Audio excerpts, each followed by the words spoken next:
Well, I think it's time for Fairy Tale Tarot. I already pulled the card, and I gotta say, I was amazed to see that this is the first time that we've had a repeat. In all the time we've been doing this, this is the first time. I don't know why I'm so congested this morning. Sorry, guys. So I started this, oh gosh, probably been a year and a half ago on this show, that for the full moon, we pull a card from the Fairy Tale Tarot. This is the Fairy Tale Tarot by Lisa Hunt, and we read the fairy tale and interpret it. And in all of that time, I don't think we've ever had a repeat until now. And I have to say, I was a little tempted to put the card back and draw again. And then I thought, that's really not the way the rules of cards, right? The card that comes is the card that's supposed to come. And just because it's a repeat doesn't mean it's not valid. And then I realized that some of you guys probably didn't hear this story anyway, so it doesn't matter. So, welcome to my chatter, right? Welcome to my issues. Okay. All right. Well, the card is the Queen of Pentacles. I don't know how to give you a better look at that without all the glare. Is that better? Okay. And so it is an old woman. She's kind of sitting on an icy tundra, but she has green and yellow and pink and birds and flowers and leaves. It's kind of a mix of winter, summer kind of energy. And then at the bottom of the card, we have a person that looks like he's kind of standing in the wind looking up at her. That's the card. Okay. So she is the Queen of Pentacles. It is the story of the Summer Queen. The culture is Canadian, which maybe is perfect with the returning of the light, The keywords are Earth Mother, domestic concerns, responsibility, and sensibility. So I'm going to read the story. I'll probably interject a little bit. And I would love to interact with you guys in the chat with your interpretations of the story as well. And I also interpret it because this is a collective reading for us from now until the end of the full moon cycle. So the next 2 weeks. Okay. Long ago, Winter Giant ruled over the great expanses of the north. He blanketed the land with great sheets of ice and blew blustery winds around the frozen terrain. As beautiful as the glistening landscape was, people perished under the weight of the cold. Glooscap, there we go. Glooscap, the great ruler, knew he had to do something to save his people. But when he arrived at Winter Giant's home, he quickly became seduced by the breathtaking landscape with its crystal-like sparkles and flashing night sky. Winter Giant welcomed him and started to tell him stories of long ago when wintry quietude dominated the world. Glooscap grew tired as he listened to the storyteller and soon fell asleep. Winter Giant was delighted to see the ruler succumb to his cold spell, but after a brief nap, the strong and mighty Glooscap roused himself and quickly fled. When he returned home, Tattler Loon, the talebearer, flew to Glooscap's side and offered good news. He had heard of the spirit Summer Queen, who presided over warmer southern territory. Perhaps she can bring warmth to our beleaguered land, he suggested.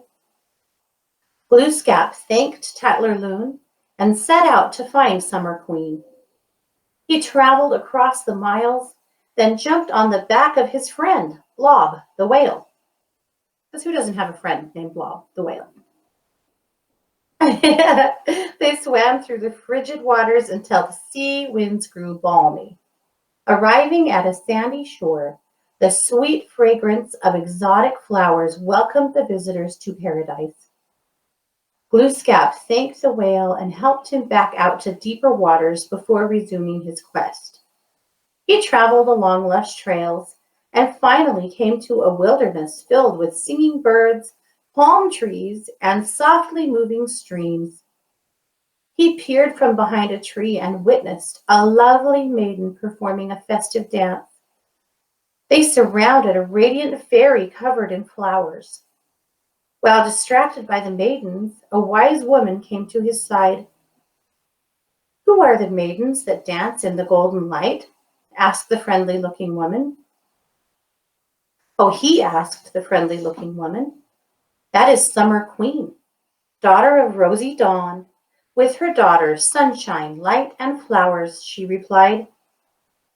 Glooskap began to sing words of admiration for Summer Queen and her daughters. Summer Queen, hearing the words of praise, became curious about the garden guest and flew over to him. She offered her ear and encouraged him to talk.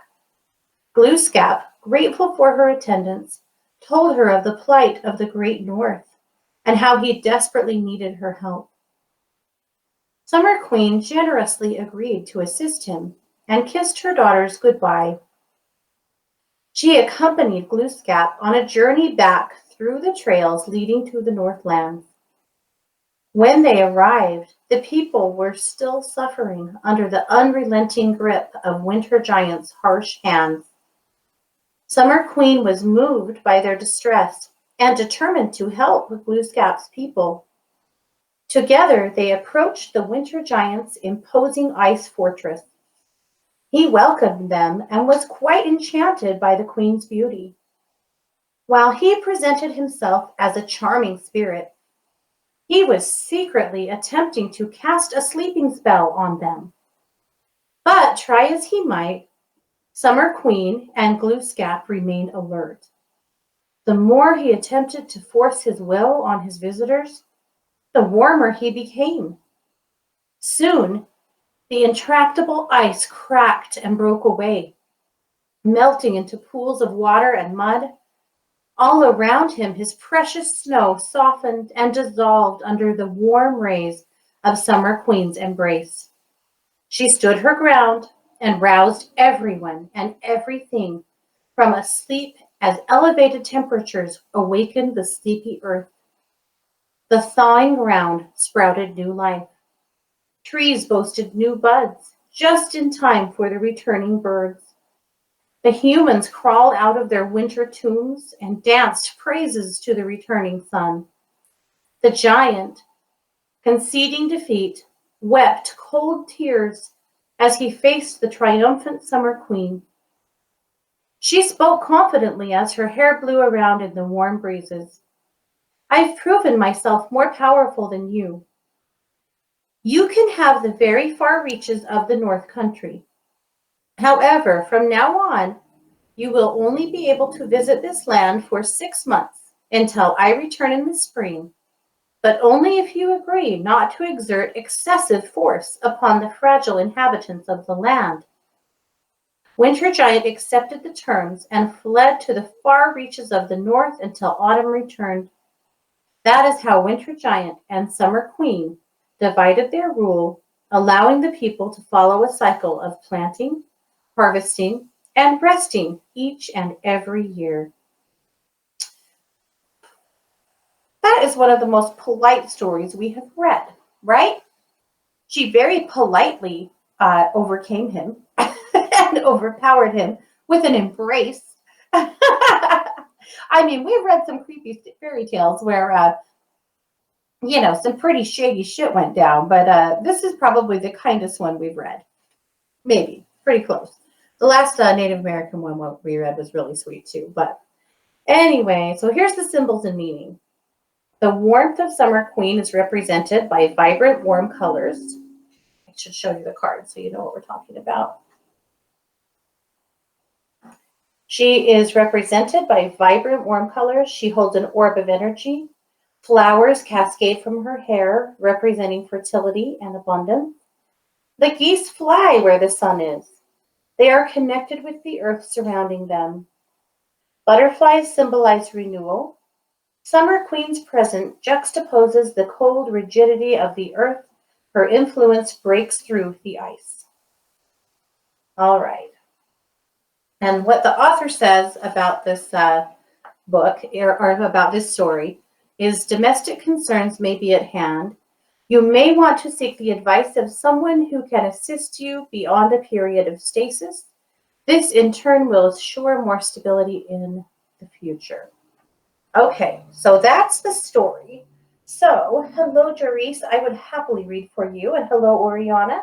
I will get to you guys, I promise. We're going to do some readings here shortly. All right, so that's it. That's the story. So what do we think about it? Well, it's a good reminder, that summer is coming. It's also a good reminder to all of us that better times are coming. It's been a hard year. And we keep hearing, hold on, help is on the way, things are going to get better. But there's a bit of cynicism right now. We've been a little rueful looking at where we've been so far. And so I love this story as a reminder to us that yes, summer is coming. Things are getting better. All we have to do is hold on, right? Be kind. We're going to overcome our challenges. It doesn't have to be a massive overthrow. It doesn't have to be ugly. It doesn't have to be violent. It doesn't have to be crazy. But we are going to gently and subtly, I think, get there. It's a good reminder for all of us, I think. I think this also could apply to anybody that is in any kind of a power struggle, whether it's at work or at home. And I could definitely see some of those crop up here in the next couple of weeks as everybody is just still really kind of shifting out of survival mode, or maybe, deep in survival mode still, that we'll see some challenges like that come up. It's a good reminder to weigh out the way you want to address power struggles and maybe think carefully about the way you go about them before you move forward, and that you can get through them in a positive way. All right, so there you go. That is Fairy Tale Tarot for today.